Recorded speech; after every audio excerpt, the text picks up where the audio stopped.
Hello. Hi, Fred. Hi, boo-boos. We're bridged by bulldogs here. Okay. It's so, a nest. It's a bulldog nest. A bulldog nest. Bentley's on the floor. So today we are on lesson 13. I'm very tired and lazy. I usually sit by my husband, but I'm stuck and I don't feel like moving. So, thank you for your patience. Okay, a meaningless world. You know what it does? A meaningless world. What is that? A meaningless world. No, a meaningless world engenders fear.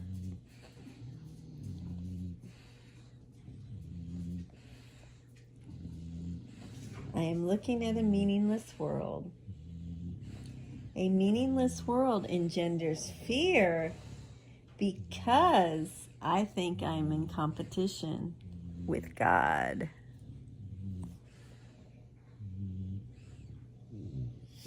You'll find it difficult to avoid resistance in one form or another to this concluding statement, especially if you don't practice ACIM all the time or try to. Anything, or are you as knocked out as I am? I'm knocked out, but I understood it to mean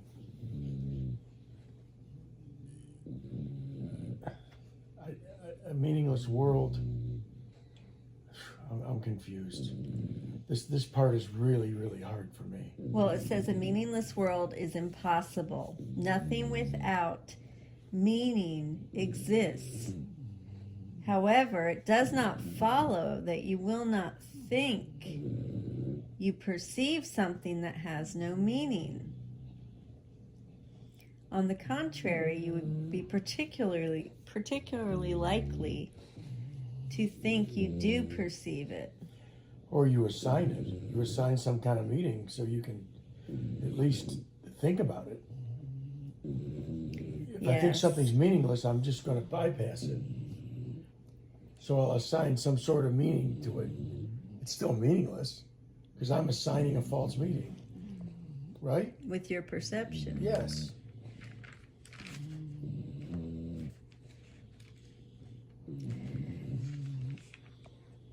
Well, if this world doesn't exist, then it's kind of meaningless. But it exists because we separated from God. Kind of think of it like that. We separated from God, so we created this world. But it's meaningless because it's apart. It's meaningless because it's not of God. Right? But if God created the world, God created us. We're part of God. God created the world. Where are you getting that from? The Bible. This isn't the Bible. I'm lost. I'm sorry. It's okay. I'm not much help on this one. There's no help. You want to keep going? I want to have understanding of what this is about, and I'm really struggling with it. Well, we could start from page 1. He's like, no. I've tried. It's cute, but we like this because we enjoy this. He enjoys this as much as I do. But, all right, just think of it like this. We separated from God. We're all one, okay? We chose. So that's a given. You're saying that everybody's separated from God, whether they know they did or not. Correct. Okay. So, was that God's intention? It has nothing to do with. No, we did it. What if we didn't? There's only separation is the only problem in the world, and it's separation. Is that at work? Do you have to get it? And it's separate. Just think of it like this: the only problem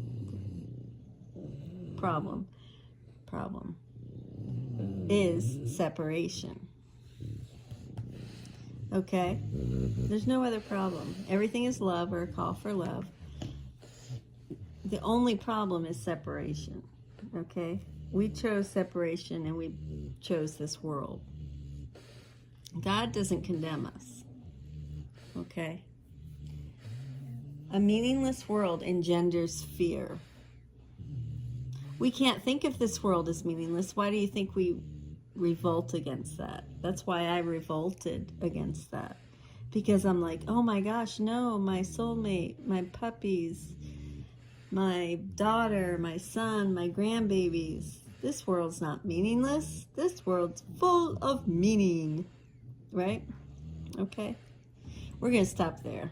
We're going to stop there. Is that a good place to stop? We did a 5-minute. Okay. I always say take what fits and leave the rest, and then it opens up to you. Sorry, I'm like breaking out like a teenager. I'm embarrassed. Ego, right? So let the course bloom for you. Open up. That's my cynic over there. He's like, whatever. Okay. I love you. Thank you. Thank you. Good night. Good night. We'll see you tomorrow. You won't know it's night. You won't know it's tomorrow, but bye. The cause and effect connection is between our thoughts, the ego's thought system of guilt, sin, and fear, the way we perceive the world. In other words, I am fearful not because of what is outside of me, but because of my thought system, which tells me that survival is between me and God. Note, too, how Jesus does not confront or attack our resistance. He simply and gently reminds us of the truth. This allows us to accept this when we are ready. A wonderful example for course students.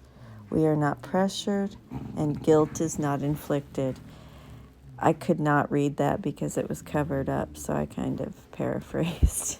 Thank you. Thank you for joining with me for the meditation on Lesson 13. A meaningless world engenders fear.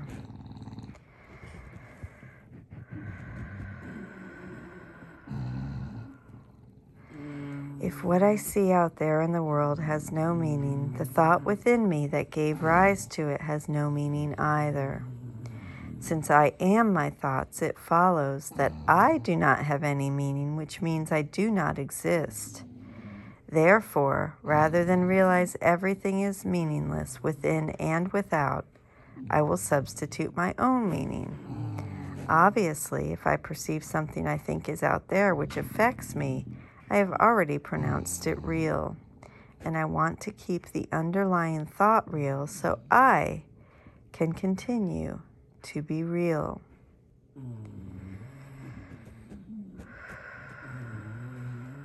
This is from the text, chapter 31. You never hate your brother for his sins, but only for your own. Whatever form his sins appear to take, it but obscures the fact that you believe them to be yours, and therefore meriting a just attack. A meaningless world engenders fear.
This world engenders fear. Sometimes I just want to get lost in meditation. It feels so good. And today is one of those days. I love you. Thank you so much for joining with me. I hope that you have a most wonderful day, evening, sleep, whatever is appropriate in this world. Thank you.